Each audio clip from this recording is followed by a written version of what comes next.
गई, अपने माथे को पीटने लगे। अरे प्रहलाद, तेरे हरि विष्णु ने तो मेरे भाई को मार दिया और तूने तो मेरी बहन को मार दिया। आज मैं तुझे जिंदा नहीं छोड़ूंगा। बता तेरा भगवान कहाँ है? मैंने न जाने कितनी बार तेरे हरि विष्णु को देखा, लेकिन तेरा भगवान मुझे आज तक नहीं दिखाई दिया। बता तेरा भगवान कहाँ? प्रहलाद जी ने कहा कि पिताजी, आप तो ये प्रश्न ही खत्म कर दो कि मेरा भगवान कहाँ है। मेरा भगवान तो हर जगह है, हरि व्यापक सर्वत्र समाना और प्रेम से प्रकट होई मेरा नाम। मोह में तो में खड़ग खंभ में, जहां देखो तहाँ राम है। मोह में तो में खड़ग खंभ में, जहां देखो भगवान। भक्तों को सब में दिखते मन मोहन घनश्याम। पिताजी, मोह में और तो में मुझ में भी है मेरा भगवान और तुझ में भी है सब भगवान। मुझ में भी भगवान है और तुम में भी भगवान है। खड़ग खंभ में, ये जो आपके हाथ में खड़ग है ना, तलवार, इसमें भी भगवान है मेरा और इस खंबे में भी मेरा भगवान है। मोह में तो में खड़ग खंभ में, जहां देखो भगवान। भक्तों को सब में दिखते मन मोहन घनश्याम। भक्तों को ही दिखते हैं, लेकिन जो भक्त है ही नहीं, पापी है, अधर्मी है, उसको तो भगवान के अंदर भी भगवान नहीं दिखता। इसीलिए मेरा भगवान तो हर जगह है। प्रहलाद, सच बता दे, आखिरी बार पूछता हूं, तेरा भगवान इस खंबे में है कि नहीं है? कह दिया कि हाँ, मेरा भगवान इस खंबे में है। इतना कहा और देखते ही देखते प्रहलाद के सामने उस खंबे में अपने घूंसे का प्रहार किया। जैसे ही खंबे में घूंसे का प्रहार किया, खंबा जो है फट पड़ा, नरसिंह भगवान प्रकट हो गए। वो नरसिंह भगवान की जय हो। सत्यम विधातुम निज भ्रते भाषितम, व्याप्तिं च भूतेषु खिलेषु चात्मना। आदृशताद्यद् भूपरोद्यद् भवं, स्तंभे सभायां न मृगं न मानुषम्। खंबे को फाड़ कर नरसिंह भगवान प्रकट हुए, जिनका पूरा शरीर जो था वह मानव की तरह था, लेकिन जो उनका मुखारबिंद था वो मृग शेर के समान था। वो नरसिंह भगवान की जय। नरसिंह भगवान के प्रकट होते ही हिरण्याकश्यपु डर गया। अरे ये कौन है? ये मानव है, ये जानवर है, ऐसा जीव तो हमने आज तक नहीं देखा। ऐसा सोचते हुए ही तुरंत ही हिरण्याकश्यपु जो है भगवान नरसिंह के ऊपर झपट पड़ा। कभी नरसिंह भगवान को गिराता है तो कभी नरसिंह भगवान हिरण्याकश्यपु को पटक देते हैं।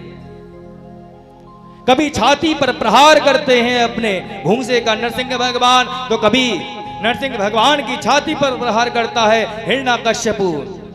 बहुत देर तक घनघोर युद्ध चलने लगा।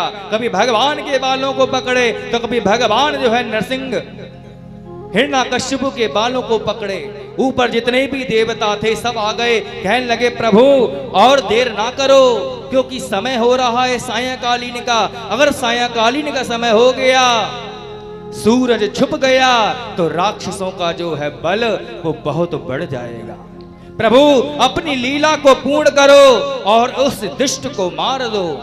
भगवान ने देखा, ब्रह्मा इसको तुमने ही वरदान दिया है ना, किसको वरदान देना चाहिए, किसको नहीं देना चाहिए, कुछ भी सोच विचार नहीं करते हो, जिसको चाहे उसको वरदान भंडारे की तरह बांट देते हो। योग्यता का ध्यान तो रखना चाहिए। आपके वरदान के कारण पूरे जगत में त्राही त्राही करने लगा। देखो मेरे भक्त के लिए कितना प्रताड़ित किया है। भगवान ने बहुत ब्रह्मा जी को डांटा। ब्रह्मा जी तो सोचने लगे कि भगवान का अपार क्रोध है, अगर मैं कुछ और बोला तो मुझको मेरे पद से निकाल देंगे, हटा देंगे। ब्रह्मा जी तो डर के मारे देवताओं के पीछे छुप गए। भगवान ने हिरण्याकश्यपु से युद्ध करते करते करते करते पटकते पटकते देहली पर आ गए, द्वार की देहली पर आ गए, और द्वार की देहली पर बैठने के बाद अपने जंघाओं पर हिरण्याकश्यपु को पकड़ा और अपनी जंघाओं पे रख लिया। भगवान देहली पर बैठे, जंघा पर हिरण्याकश्यपु को रख दिया। हिरण्याकश्यपु हंसने लगा, अरे तुम मुझे मारोगे? मुझे कोई नहीं मार सकता, मुझे ब्रह्मा जी का वरदान है। भगवान ने कहा, अरा तुझे अपने वरदान का बड़ा अभिमान है ना, बता तेरा वरदान क्या है, तेरे ब्रह्मा ने तुझे क्या वरदान दिया है, मैं भी तो जरा जानूं।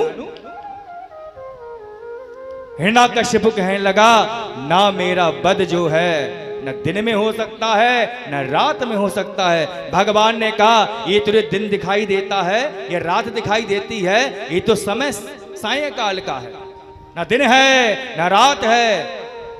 अरे मुझे कोई नहीं मार सकता, ना मैं अस्त्र से मरूंगा ना मैं शस्त्र से मरूंगा। नरसिंह भगवान ने कहा, ये नाखून देख रहा है, इतने पहने पहने नाखून हैं, तेरा पेट चीरने के लिए पर्याप्त है। तेरा पेट चीर दूंगा, तेरी आंतों को निकाल लूंगा, तू बच नहीं सकता आज मुझसे।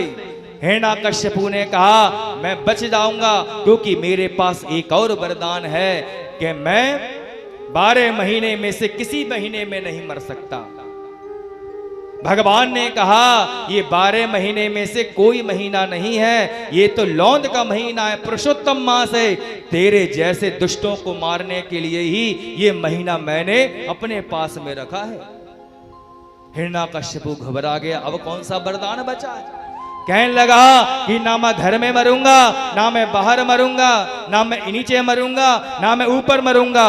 भगवान ने कहा, तू ना नीचे है ना तू ऊपर है, ना घर के अंदर है ना घर के बाहर है, क्योंकि तू तो देहली पर बैठा है, देहली पर है, और ना घर के अंदर है ना घर के बाहर है, ना नीचे है, क्योंकि तू तो मेरी जंघा पर लेटा हुआ है। इतना कहते कहते भगवान नरसिंह ने हिरण्याकश्यपु के पेट को चीर दिया। अपने नाखूनों से चीरने के बाद उसकी आंतों को निकाला और अपने गले में डाल दिया।